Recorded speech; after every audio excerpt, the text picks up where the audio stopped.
conditions would have to be set at minus infinity in the past, since there is no beginning to the universe.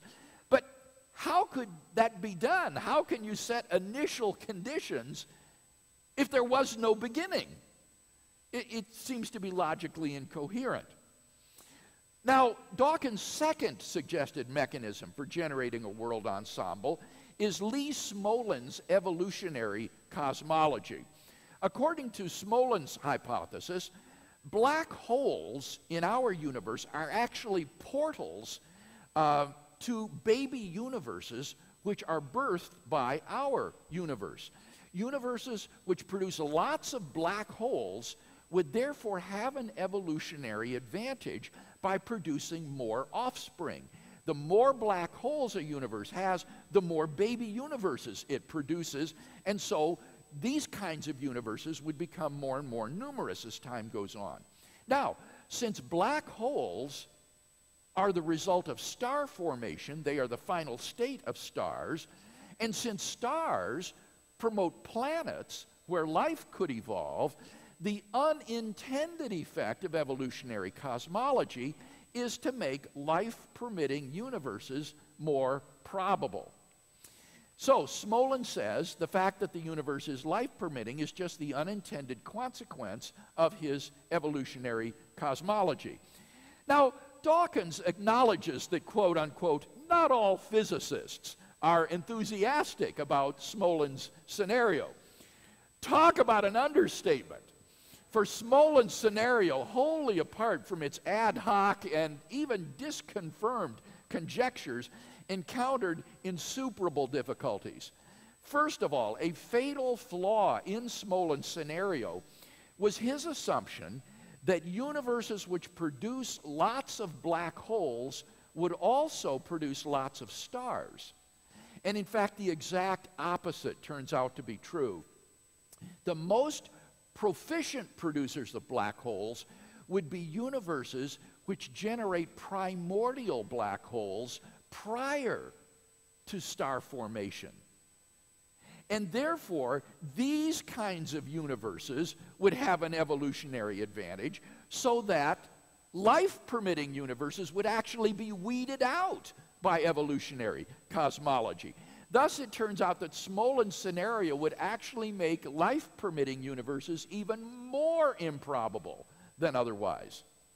Secondly, speculations about the universes begetting baby universes via black holes has been shown now to contradict quantum physics.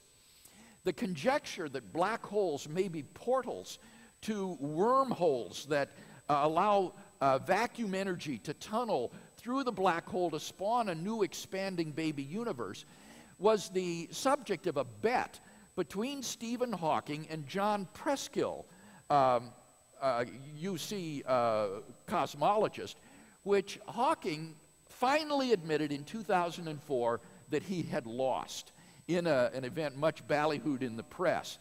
The conjecture that black holes are portals to wormholes through which energy can tunnel to form baby universes would require that the information going into a black hole could be forever lost from this universe into a baby universe.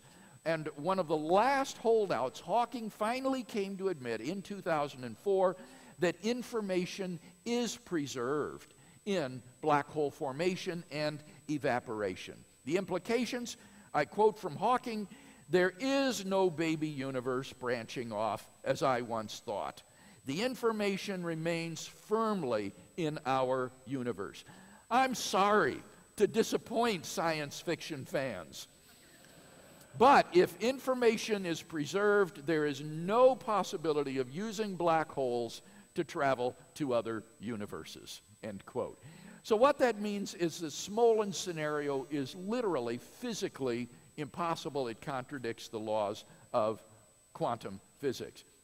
Now, those are the only mechanisms that Dawkins suggests for generating his world ensemble. Neither of them is even tenable, much less simple. And therefore, Dawkins has failed to turn back the objection that his postulation of a randomly ordered world ensemble is an unparsimonious extravagance. But there are even more formidable objections to the world ensemble hypothesis, of which Dawkins is apparently unaware. First of all, there's no independent evidence that such a world ensemble exists. Moreover, recall that Borde, Guth, and Vilenkin proved that any universe which is on average in a state of cosmic expansion cannot be infinite in the past, but must have an absolute beginning. Now, here's what's interesting. The Borde, Guth, Vilenkin theorem also applies to the multiverse, to the whole world ensemble. It, too, therefore, must have an absolute beginning in the finite past. And therefore, since the multiverse's past is only finite, that means only a finite number of universes may have been generated by now in the world ensemble. And therefore, there's no guarantee whatsoever that a finely tuned universe would have been produced by now in the ensemble. Secondly, and even more devastatingly, if our universe is just a random member of a world ensemble, then it's overwhelmingly more probable that we should be observing a much different universe than the one that we in fact observe. Roger Penrose of Oxford University has made this point very forcefully. Penrose calculates that it is inconceivably more probable that our solar system should just fall together instantly by the random collision of particles than that a finely tuned universe should exist. In fact, Penrose calls it utter chicken feed by comparison. So, if our universe were just a random member of a world ensemble, it is inconceivably more probable that we should just be observing an island of order no bigger than our solar system. Observable universes like that are just vastly, vastly more plentiful in the world ensemble than finely tuned universes like ours, and therefore that's the kind of world that we ought to be observing if we're just a member of a randomly ordered world ensemble. Now, since we don't have such observations, that strongly disconfirms the world ensemble hypothesis. In fact, Penrose is very blunt about this. He says that these world ensemble hypotheses are worse than useless in explaining the anthropic fine-tuning of the universe. On atheism, at least, then, it's highly probable that there is no world ensemble. So, the fine-tuning of the universe is therefore plausibly due neither to physical necessity nor to chance, and it therefore follows that the fine-tuning must be due to design, unless the design hypothesis can be shown to be even more implausible than chance or physical necessity. And indeed, Dawkins does contend that the alternative of design is inferior to the many worlds hypothesis. Summarizing what he calls the central argument of my book, Dawkins says that even in the admitted absence of a strongly satisfying explanation for the fine-tuning in physics, still what he calls the relatively weak explanations that we have at present, namely the world ensemble hypothesis, are, and I quote, self-evidently better than the self-defeating hypothesis of an intelligent designer, end quote. Really? Well, what is this powerful objection to the design hypothesis that renders it self-evidently inferior to the world ensemble hypothesis, which is admittedly weak? Well, here it is. Here's his objection. We are not justified in inferring design as the best explanation of the complex order of the universe, because then a new problem arises, namely, who designed the designer? Because Dawkins thinks that the world ensemble is simple, it never occurs to him to ask who designed the world ensemble. But he does ask who designed the designer. And this question is supposed to be apparently so crushing that it outweighs all of the problems that I've discussed with the world ensemble hypothesis. It seems to me, however, that Dawkins' hypothesis has no weight for at least two reasons, or his objection, rather, has no weight.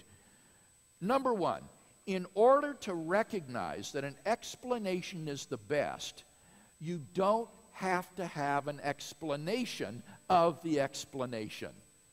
In order to recognize an explanation is the best, you don't have to have an explanation of the explanation. This is an elementary point in the philosophy of science. If archaeologists digging in the earth were to come across objects shaped like arrowheads and pottery shards and tomahawk heads, they would be justified in inferring that these artifacts were not the product of sedimentation and metamorphosis, but were the products of intelligent design, even if they had no idea whatsoever who this people group was that made these artifacts and left them there. Similarly, if astronauts were to discover a